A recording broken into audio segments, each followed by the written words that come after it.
오늘 다니엘서 1장 8절부터 16절까지 말씀을 같이 보았습니다. 다니엘서를 보았는데요.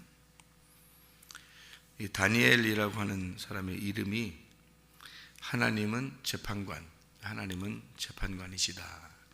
하나님이 판단하시는 재판관, 하나님의 재판관이다. 그런 이름이 다니엘이라는 이름입니다. 그래서 다니엘서가 구약의 요한계시록과 같다, 그런 말씀들을 하죠.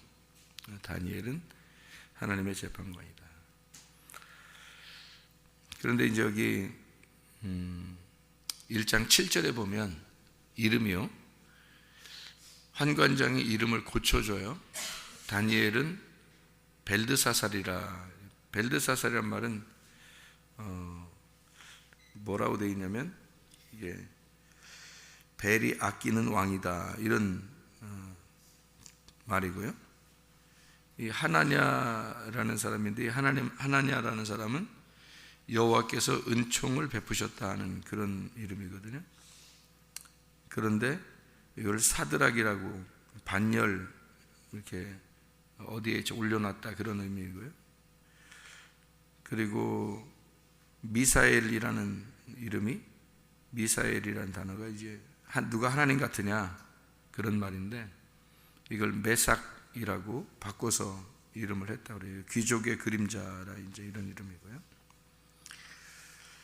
그리고 아사랴라는 사람인데, 아사랴는 하나님께서 도우셨다, 아자르 알죠? 아자르, 하나님이 이제 도우시다, 그런 말인데요. 그런데 이제 이것을 아베느꼬라 이렇게 이름을 했다고 그래요. 이게 수성의 지배자라는 단어라고 합니다. 여기 이제 이름을 이렇게 다 바꿔놨어요. 어떤 이름으로 바꿔놨어요?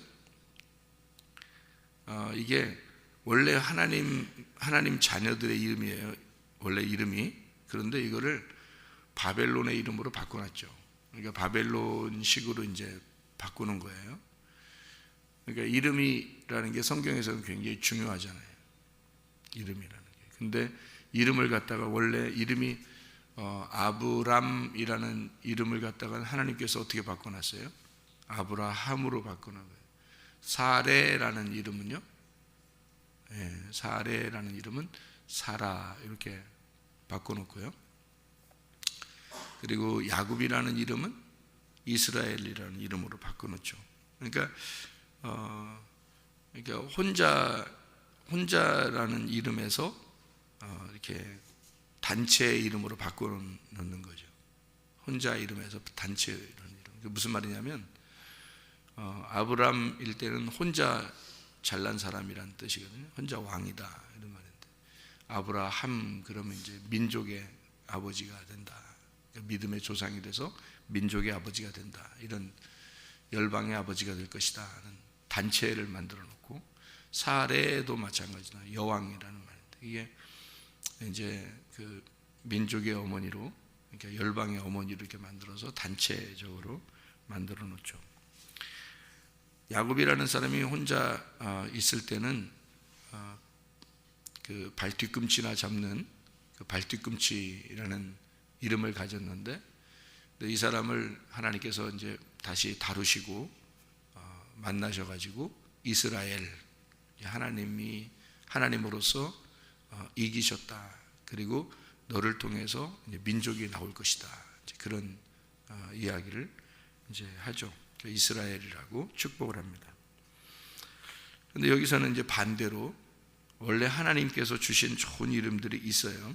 그러니까 다니엘 같으면 하나님은 판단하신다, 하나님은 재판관이시다, 하나님의 재판관이다, 이런 이름을 가지고 있고, 이 하나냐라고 하는 사람은 하나님께서 은총을 베푸셨다, 그런 이름이고요.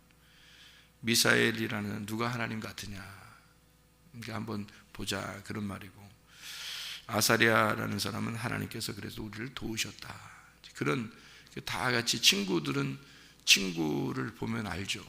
친구는 친구를 보면 알아요. 누구랑 주로 같이 있는가를 보면 그 사람을 알게 되죠. 누구랑 같이 있느냐를 보면.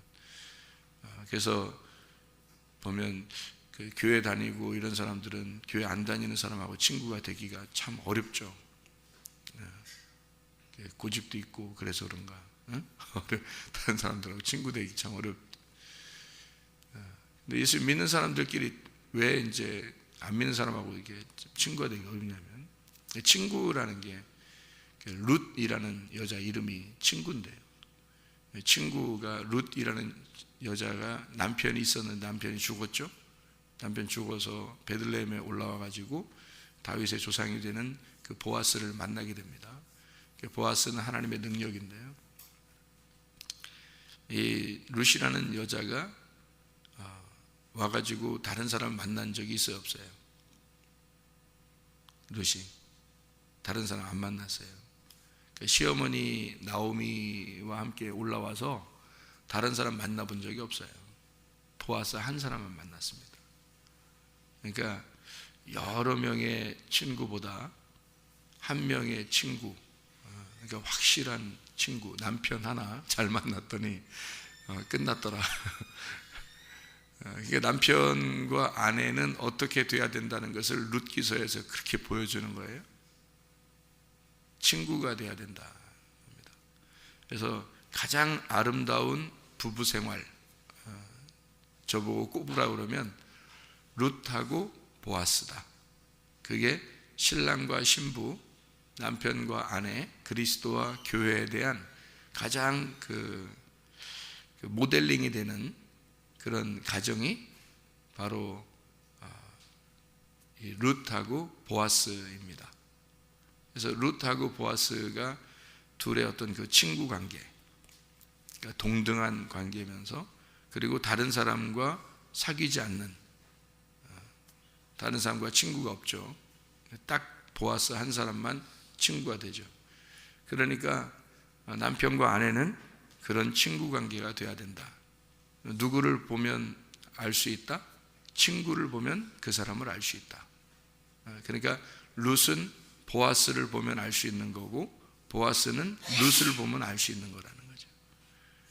그게 누구 되는 거예요? 우리 그리스도의 교회가 그리스도를 보면 교회를 알 수 있는 거고, 교회를 보면 그리스도가 어떠함을 알 수 있는 거죠. 그러니까 교회의 모습들을 이렇게 보잖아요. 그러면은 그리스도가 어떠하냐, 그 교회에 그리스도가 어떠하냐, 그리스도가 어떤 분이냐라는 것을 그 교회를 보면 알 수 있게 되겠죠. 또 교회를 보면 그리스도를 알 수 있고, 그리스도를 보면 또 그 교회를 알 수 있죠. 아, 그리스도는 이런 거이구나, 이렇게 교회를 보면 알 수 있는 거고요. 또 그리스도를 보면 교회를 또 알 수 있는 거고요. 교회를 보면 그리스도를 알 수 있는 거고요. 그렇게 친구를 보면 친구를 알 수 있다. 여기에 그 다니엘과 세 친구라는 유명한 사람들이죠. 다니엘과 세 친구, 유명한 사람들인데요. 하나님을 알게 되는 지혜가 있다 그러면 어떻게 되냐면, 지혜가 있는 사람이 된다 그러면요, 지혜가 있다 그러면 사람의 얼굴이 변한다. 사람의 얼굴이 변한다. 지혜가 있으면. 머리가 좋으면 그런 얘기가 아니고, 하나님의 지혜가 있으면 사람의 얼굴을 바꾸게 된다. 어디 나오는 말인데요? 어디 나오는 말인데? 전도서 8장 1절에 나오는 말이죠. 전도서 8장 1절에 뭐라고 되어 있어요? 전도서 8장 1절에 보면요, 이런 말씀이 있어요. 누가 지혜자와 같으냐? 누가 사물의 이치를 아는 자이냐? 사람의 지혜는 그의 얼굴에 광채가 나게 하나니 그의 얼굴에 싸나운 것이 변하느니라. 이렇게 되어 있습니다. 그러니까 얼굴 한 번쯤은 바뀌어야 돼요. 얼굴 한 번쯤은 변해야 돼요.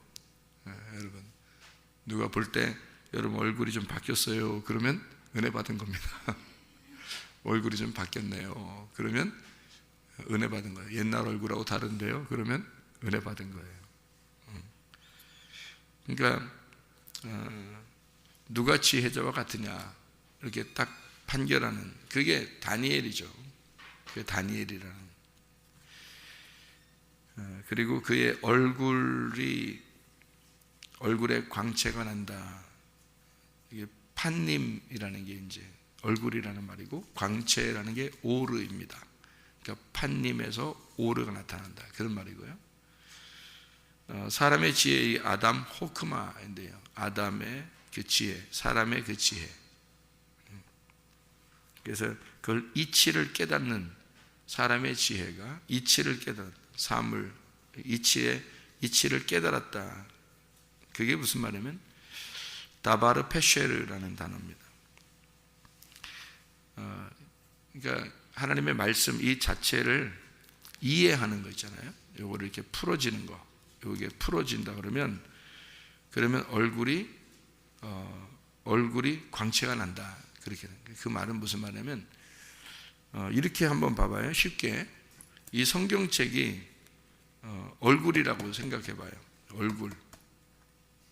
그러면 이게 이렇게 펼쳐서 이걸 이해를 했더니 이게 빛이 나더라. 이게 이 성경책이 이렇게 펴서 이해를 했더니 빛이 나더라. 아, 이런 말씀이었네. 이렇게 깨달아졌더라. 그런 그러니까 하나님의 얼굴이 빛이 나더라. 언제 그런 빛이 나는가요? 언제 이렇게 빛이 그 얼굴에 빛이 난 사람이 하나 있는데, 얼굴에 빛이 난 사람이 모세죠. 모세가 얼굴에 빛이 나가지고, 얼굴에 빛이 나서 사람들이 얼굴 못 쳐다봤죠. 그랬더니 그거를 이제 신약에서 고린도후서 3장에 보면 바울이 이거를 어떻게 해석을 했느냐면요, 고린도서 3장에는 13절에 우리는 모세가 이스라엘 자손들에게 장차 없어질 것의 결국을 주목하지 못하게 하려고 수건을 그 얼굴에 쓴 것 같이 아니하노라. 그러나 그들의 마음이 완고하여 오늘까지도 구약을 읽을 때 그 수건이 벗겨지지 아니하고 있으니 그 수건은 그리스도 안에서 없어질 것이라. 오늘까지 모세의 글을 읽을 때에 수건이 그 마음을 덮었도다. 그러나 언제든지 주께로 돌아가면 그 수건이 벗겨지리라. 주는 영이시니 주의 영이 계신 곳에는 자유가 있느니라. 우리가 다 수건을 벗은 얼굴로 거울을 보는 것 같이 주의 영광을 보매 그와 같은 형상으로 변화하여 영광에서 영광에 이르니 곧 주의 영으로 말미암음이니라. 이렇게 되어 있습니다. 수건 벗겨진다, 그렇게 이야기를 했는데요, 모세가 수건을 이렇게 덮었어요. 왜 덮었나? 너무 빛이 나니까, 광채가 나니까 덮었거든요. 출애굽기 34장에 나오는 그런 말씀이거든요. 그게 고린도서 3장에 바울이 뭐라고 해석을 했어요? 모세의 얼굴에 수건을 이렇게 덮어놨다. 그 말은 빛이 나니까 덮어놨어요. 그러면 덮어놓는 이유가 있는데 사람들이 모세의 얼굴을 쳐다보지 못하도록 덮어놨다는 거예요. 왜 덮어놨냐면 모세 얼굴 쳐다보면 자꾸 이제 헷갈리니까. 왜 헷갈리냐면 모세를 너무 위대하게 보니까. 그래서 이제 덮어놨다, 이렇게 이야기를 하죠. 바울이 해석을 할 때는. 왜 그러냐면 바울은 지금 누구를 설명하고 싶었던 거예요? 예수님을 설명하고 싶은 거예요. 예수님을 설명하고 싶은데 구약에 있는 사람들이 모세의 얼굴을 보지 못하고 얼굴을 이렇게 수건으로 덮어서 모세가 했었다. 왜 그런가 봤더니 모세는 잘 몰랐는데, 자기가 빛이 나는지 잘 모르는데 사람들이 너무 빛이 난다 그러니까 수건을 이렇게 자기가 덮은 거예요, 사람들하고 있을 때는. 그런데 이제 모세가 하나님한테 갈 때는, 산으로 올라가서 하나님한테 갈 때는 수건을 벗어놓고 올라가더라는 거죠. 그리고 다시 내려올 때는 사람들에게 수건을 이렇게 덮어놓고 내려오더라는 거예요. 그러니까 모세 자체가 뭐라는 것을 설명하고 싶은 거예요. 바울은 수건이 덮여졌다. 수건이 덮여졌다. 모세가 뭐라는 것을 얘기하는 거예요. 지금 구약에 있는 이야기를 바울은 뭐라고 해석을 했는 거냐면, 이 얼굴이 모세의 얼굴, 모세가 지금 하나님을 만났다는 거예요. 하나님을 만났더니 수건을 벗어놔도 될 정도로 이게 만났어요. 근데 사람들한테 와서는 이걸 가려놨어요. 왜 그러냐면 이게 모세 자체가 율법이에요. 율법 말씀. 근데 이 율법이라는 말씀을 모세한테 주었죠. 주었으니까 원래 하나님이 말씀이고 하나님이 율법이잖아요. 근데 그 율법을 모세가 가서 만났어요. 그랬더니 그 율법이 풀어진 거예요. 그래서 이게 빛이 나온 거예요. 다시 말하면 모세의 얼굴이 빛이 났다는 얘기는 모세한테서 이 율법의 말씀이 풀어졌다는 말입니다. 근데 이 사람들한테 왔더니 사람들은 이게 풀어져서는 안 되는 거예요. 이 율법이 풀어져서는. 왜 풀어지면 안 되냐면 예수님이 와서 풀어줘야 되거든요. 그러니까 모세는 구약의 예수님과 같은 역할을 하기 때문에 구약의 예수님과 같아서 하나님의 아들로 이 하나님과 대면해서 이 말씀이 풀어져야 되죠. 이 모세한테는. 그런데 사람들 백성들에게는 풀어지면 안 되는 거거든요. 그러니까 수건으로 가려준 거예요. 이해 못하도록. 누가 와서 이해를 시켜줘야 되냐면 예수님이 와가지고 이거를 수건을 벗겨줘야 되거든요. 근데 이제 바울이 걱정하는 거는 예수님이 왔는데도 왜 수건이 안 벗겨지냐 이거예요. 너희들한테 왜 마음의 수건이 안 벗겨져서 성경을 아직도 모르냐 이거죠. 성경을 왜 깨닫지를 못하느냐. 그런 얘기를 바울이 한 거예요. 그러니까 구약의 이 말씀들은 사실은 풀어져야지 되는 말씀들이에요. 누가 오면은 풀어져요? 예수님이 우리 안에 오시면 이게 풀어지게 돼 있어요. 근데 잘 안 풀리죠. 그러니까 바울이 하는 얘기예요. 왜 예수님이 왔다고 하면서도 왜 너희들은 안 풀리냐? 이제 그런 얘기를 한 거예요. 그게 고린도서 3장이에요. 그러니까 이 수건으로 이렇게 가려졌다는 게, 수건이라는 게 성경에 많이 나오죠. 뭐 달란트 비유에서도 나오고, 수건으로 싸가지고 이렇게 땅에 숨겨놓고, 그리고 나사로가 무덤에서 죽어서 나오는데 이제 수건으로 이렇게 덮여 있었죠, 얼굴이. 그러니까 예수님께서도 이제 그걸 이제 그 베일을 벗겨줘라, 이제 그런 얘기를 하죠. 그러니까 뭐 이렇게 숨겨놓고 그러면 이제 또 이렇게 싸가지고 수건으로 이렇게 싸놓고 이런 얘기들이 있는데, 그런 그 수건이 덮여졌다는 말은 그 수건이 우리의 육체를 설명하려고 하는 그런 내용이에요. 그래서 육체의 것을 이렇게 벗겨줘라. 그래야 우리가 영 안에서 살아갈 수 있다. 그래서 수건을 벗겨놔라. 바울 사도가 하는 얘기는 수건을 벗겨놔라. 너희 마음에 있는 수건을 벗겨라. 그러면 뭐로 살아갈 수 있다? 영으로 살아갈 수 있다. 주님은 영이시니까 영으로 살아갈 수 있다. 반대로 뭐로 살아가지 마라? 수건 덮어놓고 살아가지 마라. 육체로 살아가지 마라. 그 말을 거기서 해주고 있죠, 고린도 3장에는. 그러니까 뭐가 우리의 눈을 가리워서 성경을 못 보게 하는 거예요? 예, 우리의 육신이 이것을 가리워서 못 보게 하는 거예요. 그 육신이 못 보게 하는 거니까 그 육신은 뭘 말한다고요? 수건을 말한다고. 그러니까 이 수건이 찢어져야 되겠죠. 그러니까 예수 그리스도의 육체가 이것을 예수님이 십자가 못 박혀 돌아가심으로 육체가 찢어졌죠. 그래서 휘장이 찢어진 거예요. 찢어지니까 그 안을 혼이 볼 수 있게 된 거죠. 예. 그러니까 여기 수건이라고 하는 것이 찢겨져야 되고 없어져야 된단 말이에요. 벗겨져야 된단 말이에요. 그런데 이걸 계속 이렇게 쓰이고 있는 거예요. 그러니까 우리가 어떻게 할 때 하나님 말씀이 깨달아지겠어요? 진짜 회개할 때 말씀이 깨달아진다. 그러니까 깨달아진 말씀을 들을 때도 마찬가지예요.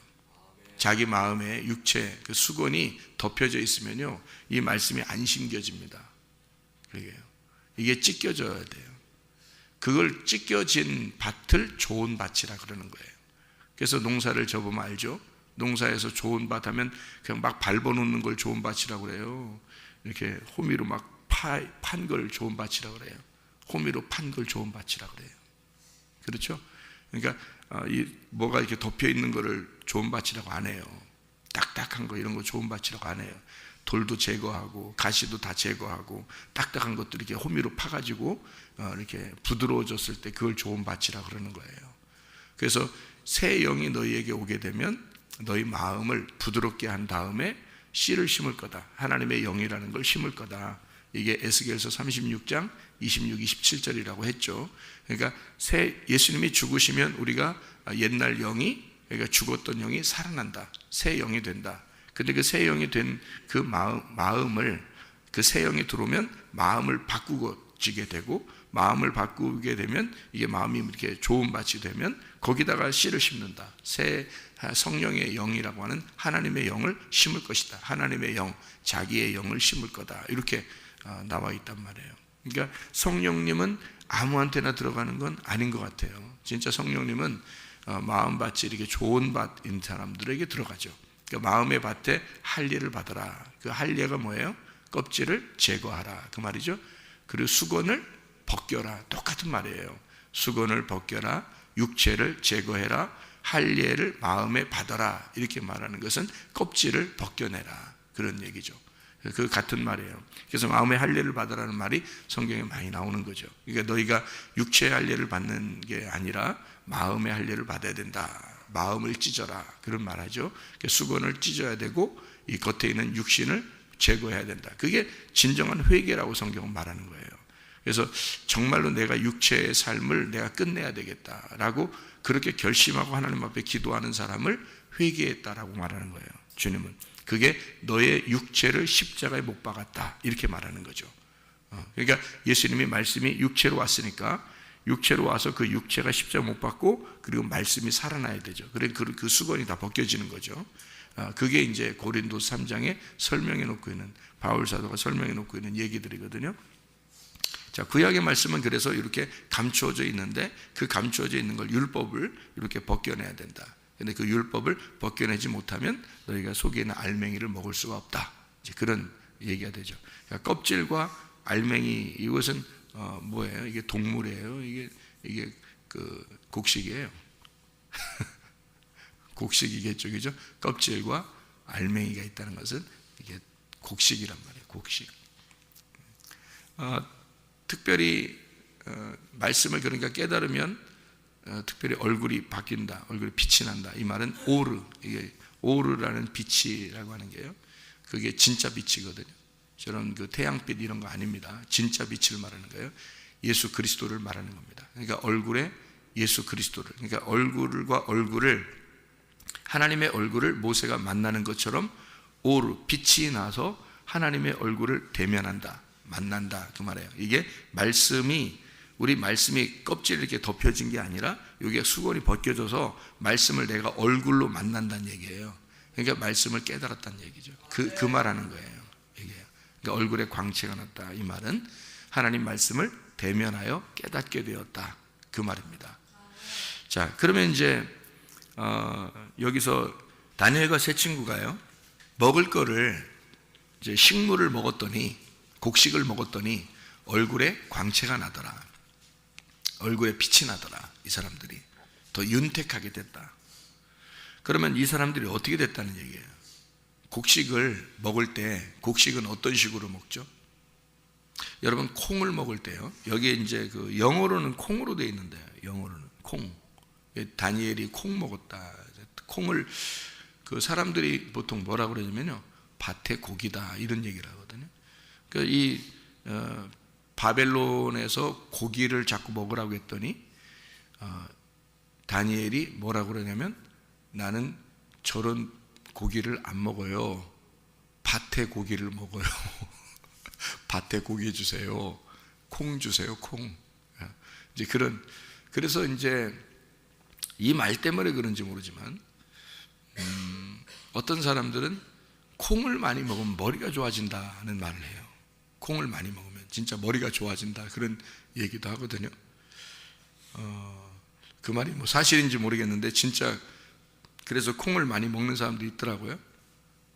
잼을 먹어도 땅콩잼을 먹고 그거 퍼먹는 사람 제가 봤어요. 왜 그러냐 봤더니 머리가 좋아진다 그러면서 이렇게 땅콩잼도 이렇게 퍼먹는 사람을 봤거든요. 근데 이 콩을 뭐 다니엘 영어로 보면 이제 콩인데요. 콩이라고 하는 게 땅콩도 그렇고 콩알도 그렇고요. 이게 다 어떻게 생겼어요, 여러분? 어떻게 해야지 먹을 수 있어요? 곡식도 마찬가지죠. 쌀이나 뭐 밀이나 뭐 이런 것들도요. 그런 거 보면 어떻게 생겼어요? 뭐하고 뭐가 이렇게 돼 있는 거예요? 네, 껍질하고 속 알맹이가 돼 있잖아요. 그러니까 꼭 곡식을 먹을 때는 어떻게 되냐면 껍질을 까야 된단 말이에요. 껍질을 까야지 그 속에 있는 걸 먹을 수 있거든요. 네. 그래서 이게 자기들은 지금 식물을 주십시오. 다시 말하면 채식을 하겠습니다. 그래서 그러니까 콩, 식물, 그러니까 곡식이죠. 채식을 주십시오. 그러니까 여기서 풀만 뜯어 먹었겠어요? 토끼요? 이게 곡식이란 말이에요. 채식.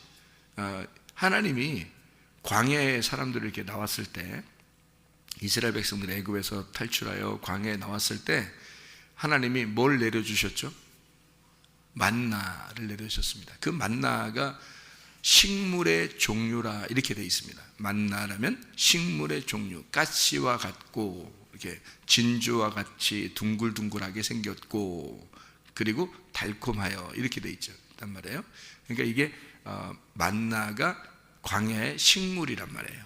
그러니까 하나님이 주신 말씀, 이것은 다 뭘로 되어 있다? 식물로 되어 있다.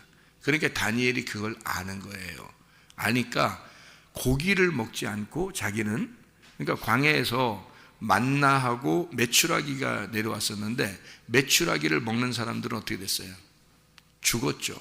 그죠? 이해가 됩니까? 메추라기를 먹을 때는 죽었어요. 그러니까 꼭 하나님은 메추라기는 일시적으로 잠깐 내린 거고요. 만나는 계속해서 준 겁니다. 만나는 가나안 땅 들어갈 때까지 계속해서 주었어요. 그러니까 이 만나가 식물인데 그 식물은 반드시 껍질을 까야 되는 거예요. 껍질을 까야 된다. 그러니까 이건 뭐를 의미하는 거예요? 율법은 그냥 먹어서는 안 되고 율법은 반드시 껍질을 까서 그 속에 있는 내용물을 먹어야 된다. 예, 그것이 식물의 특징이에요. 그래서 이 다니엘은 그걸 아니까 하나님에게 자기는 약속한 게 있고 그 말씀을 깨닫고 싶은, 그러니까 지혜를 받았다 이렇게 돼 있잖아요. 그들이 지혜가 높았다. 이 지혜라는 게 이 사람들이요, 지혜가 다른 박수나 박수 치는 거 이런 거 아닙니다. 그 박수나 그 술객 이런 사람들보다 그 사람들은 박수나 술객이라는 사람들은 그러면 뭐예요? 이 사람들은 종교심을 가진 자들이에요. 이 사람들도 종교를, 그러니까 종교적으로 하나님을 아는 사람들이에요. 그런 사람들보다 10배나 나았다, 지혜가요. 이거를 이제 우리가 여기 문자적으로 보면 10배니까 지금 우리나라로 따지면 사람들 IQ가 평균이 몇이죠? 평균이 100 안 되나 100인가 그래요. 우리나라 IQ가요. 그래도 세계에서 그래도 우수한 민족이라 그러는데 우리가 머리가 좋다고 그러거든요. 우리나라 민족이 머리가 좋다고 그래요, IQ가. 근데 IQ가 보통 100 정도 된다 그러죠. 그러니까 더 높은 사람이 있고, 그러니까 100만 넘으면 머리 좋은 사람이에요. 100 안 되는 사람이 참 많아요, 여러분 주변에. 그러니까 보면 알아요. 사람들하고 얘기해 보면 100 안 되는 것 같다, 100보다 높은 것 같다, 이거 금방 알아요. 100 정도가 딱 평균이거든요. 우리나라가 지금 IQ가요. 요즘 애들은 더 나쁠 수도 있어요. 맨날 게임만 하고 그러니까 머리가 이제 둔해질 수도 있는데, 이게 100 정도 이렇게 IQ가 딱 돼 있다면 10배면 몇이에요? 1000이죠. IQ 1000인 사람이 어디 있어요? IQ 1000. 그러니까 이게 10배. 그러니까 굉장하죠. 그러니까 다니엘과 세 친구는 IQ가 뛰어났다, 이런 얘기도 될 수 있겠죠. 문자적으로 보면은. 그러니까 보통 그 사람들 따를 수가 없는 거죠, 보통 사람들은. 그런데 이제 10배니까 열이라는 거죠. 그리고 또 14절에 보면 그가 그들의 말을 따라 열흘 동안 시험했다, 이렇게 되어 있거든요. 다니엘서 1장에. 그러니까 열흘 동안 시험했고 그들의 지혜가 10배나 많았다라는 말은 열 말씀을 얘기하는 거죠. 열 말씀을 시험해 봤더니 이 열 말씀이 그들에게는 완전히 풀어졌더라.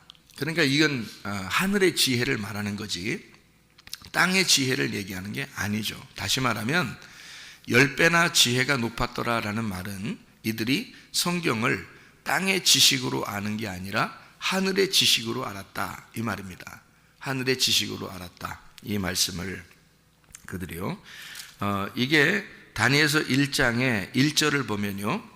1장 1절에 보면 유다 왕 여호야긴 다스린 지 3년이 되는 해 바벨론 왕 느부갓네살이 예루살렘에 이르러 성을 에워쌌더니 라고 돼 있어요. 2절에 보니까 뭐라고 되어 있냐면 주께서 유다 왕 여호야김과 하나님의 전 그릇 얼마를 그의 손에 넘기심에 그가 그것을 가지고 신할 땅 자기 신들의 신전에 가져다가 그 신들의 보물창고에 두었더라. 어디요? 신할 땅. 바벨론은 어디에 있었다 그러니까 신할 땅에 있었다. 그럼 바벨론이 신할 땅에 있었는데 신할 땅의 주인이 누구예요?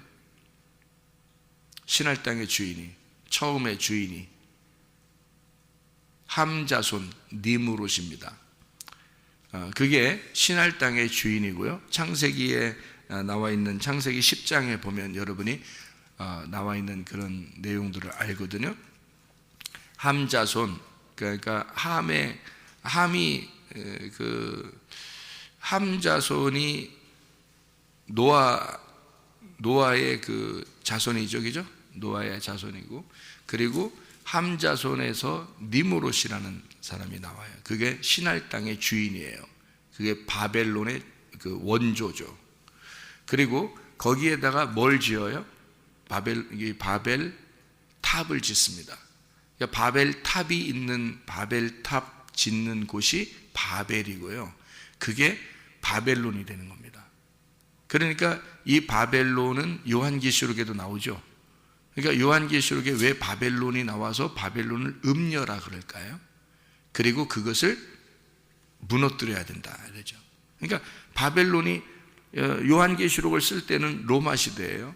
바벨론, 메데파사, 그리스, 로마. 벌써 로마 시대에 요한계시록을 쓸 때인데 창세기 10장에 나오는 바벨탑이 있는, 그리고 여기 지금 다니엘서에 나오는 바벨론, 이것이 요한계시록에 왜 나와요? 이미 없어졌는데 나라가. 그것은 바벨론, 메데파사, 그리스, 로마, 이게 계속 다 뭐에 이루어졌다는 거죠? 바벨론의 후예들이다라는 얘기고요. 그 바벨론은 어디의 후예라는 거예요? 예, 바벨탑의 후예라는 얘기예요. 신할 땅에 있잖아요. 지금 여기서 신할 땅이라고 하잖아요. 그죠? 바벨론, 그의 신할 땅에, 이러죠? 그 신할 땅이라는 얘기를 왜 써놨겠어요, 여기에요? 바벨탑을 지은 곳이 신할 땅이에요. 그러니까 여기서 지금 다니엘 1장은 뭐를 비교하고 싶었던 거예요? 다니엘서 1장에는 뭐를 비교하고 싶었던 거예요? 바벨탑을 짓는 자와 바벨탑을 지어서 거기에 순종하지 않는 자의 비교를 하는 거예요. 그러니까 바벨탑은 뭐를, 간단하게 얘기해서 바벨탑은 뭐를 설명하는 거죠? 종교를 설명하는 거예요. 종교. 자기가 노력을 해서 바벨탑을 지어가지고 하나님까지 올라가려고 하는 거거든요. 이걸 바벨탑이라고 그러는 거야. 그러니까 바벨론, 여기 지금 바벨론의 후예들은 뭐를 하는 사람들이에요? 종교심이 뛰어난 사람들이라 하나님 앞에 올라가려고 하는 사람들을 얘기하는 거예요. 다니엘은요, 하나님의 은혜를 받으려고 하는 사람이에요. 다시 말하면 하나님이 껍질 까서 주시는 음식을 먹고 싶은 사람들, 이게 다니엘이에요. 그러니까 음식이 다른 거죠. 그러니까 이 다니엘 세 친구한테 음식 먹이려고 하는 사람들이 뭘 먹이려고 해요? 여기서 보니까 왕의 음식과 그가 마시는 포도주로 이렇게 되어 있죠. 왕의 마시는 음식과 포도주. 그러니까 이게 어떤 음식이에요? 왕이 마시는 거예요. 왕이 마시는, 그리고 왕이 먹는 음식들. 무슨 음식을 설명하려고 한 거예요? 예, 종교적인 제사 음식을 얘기하는 겁니다. 그러니까 종교적인 제사 음식, 자기들이 하나님 앞에 나아가려고 하는 그런 말씀들을 얘기하는 거죠. 하나님 앞에 어떻게든지 내가 이렇게 해서 하나님께 가봐야 되겠다. 이렇게 해서 하나님 앞에 신앙생활을 해야 되겠다. 이렇게 내가 종교심을 가져야 되고, 내가 이렇게 해서 이렇게 열심을 내서 하나님 앞에 예배를 드려야 되겠다. 그런 말씀으로 예배를 드려야 되겠다라는 그런 말씀들이 있겠죠. 그렇게 우리한테 설명하는 사람들도 있겠죠.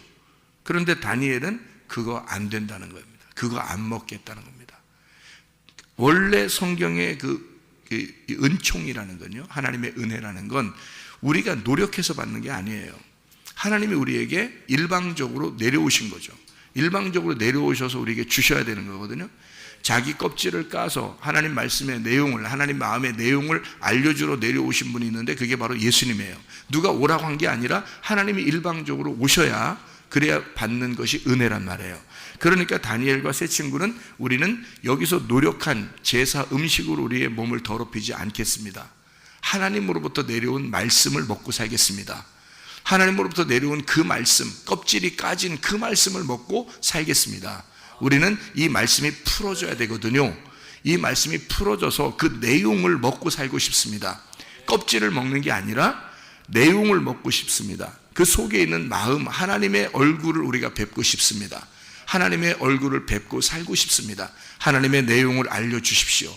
여기에 속에 있는, 우리가 바벨탑의 내용이 아니라, 바벨탑의 말씀이 아니라 아브라함을 축복하셔서 아브라함을 선택하신 그 말씀, 아브라함에게 너는 내가 지시할 곳으로 가라 했을 때 아브라함이 갈 바를 알지 못하고 그 말씀하신 그걸 붙들고 갔다라고 되어 있잖아요. 창세기 12장 1절부터 4절에 창세기 11장에는 바벨탑이 나오고 바로 이어서 창세기 12장에 아브라함을 부르시는 장면이 나오잖아요. 그러니까 다니엘과 세 친구는 뭘 따르고 싶다는 거예요? 아브라함처럼 하나님의 말씀을 따라가고 싶은 거예요. 그죠?